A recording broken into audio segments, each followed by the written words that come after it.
அனைவருக்கும் வணக்கம். Welcome to Rubima சமையல்.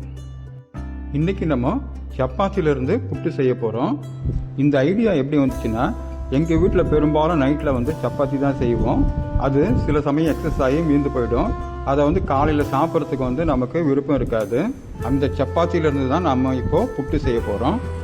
ஃபஸ்ட்டு நம்ம ஒரு தேங்காய் உடைச்சிக்கலாம். சின்ன வயசில் தேங்காய் உடைக்கும் போது தேங்காய் தண்ணியை குடிக்கிறதுக்கு போட்டி போட்டுப்போம். ஆனால் இப்போ யாருமே அதை சட்டை பண்ணுறதில்ல. எப்பொழுதும் தேங்காய் நல்லா இருக்கான்னு பார்த்துட்டு தான் அந்த தேங்காய் தண்ணியை நம்ம குடிக்கணும். தேங்காய் உடைச்சிட்டு அந்த தேங்காவை சின்ன சின்ன துண்டுகளாக நம்ம எடுத்துக்கலாம்.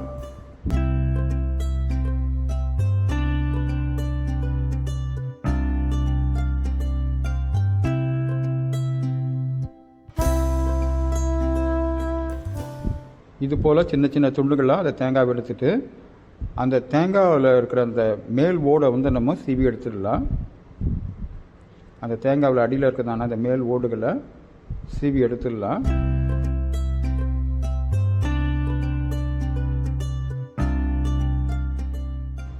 இப்போது நம்ம வச்சுருக்கிறதான அந்த சப்பாத்திகளை சின்ன சின்ன துண்டுகளாக கட் பண்ணி ஒரு மிக்ஸி ஜாரில் போட்டுக்கலாம்.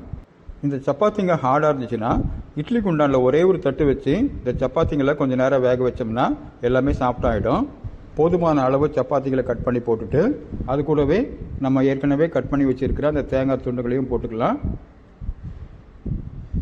தேவையான அளவுக்கு தேங்காய் துண்டுகளை நம்ம போட்டுக்கலாம்.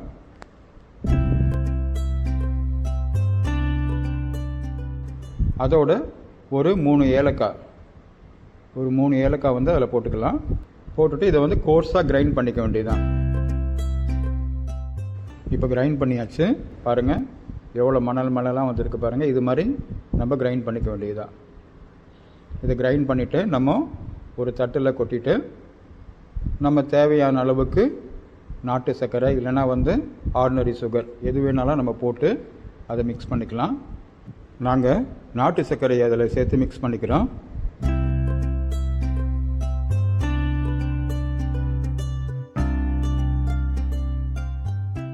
அவ்வளோதான். நம்ம தேவையான அளவுக்கு சுகர் ஆட் பண்ணிக்கலாம். இது கூடவே நேந்திர பழம் இல்லைன்னா செவ்வாழை நம்ம கட் பண்ணி போட்டு கூட வச்சு சாப்பிட்டோம்னா ரொம்ப டேஸ்ட்டாக இருக்கும். இதில் நல்லெண்ணெய் இல்லைன்னா நெய்யும் ஊற்றி நம்ம சாப்பிடலாம்.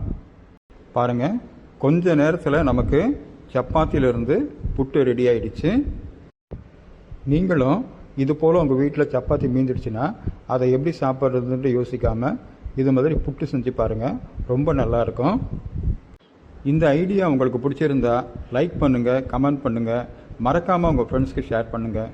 இது வரைக்கும் ரூபிமா சமையல் சேனலை சப்ஸ்கிரைப் பண்ணாதவங்க மறக்காமல் சப்ஸ்கிரைப் பண்ணுங்கள். தேங்க்யூ. God bless you.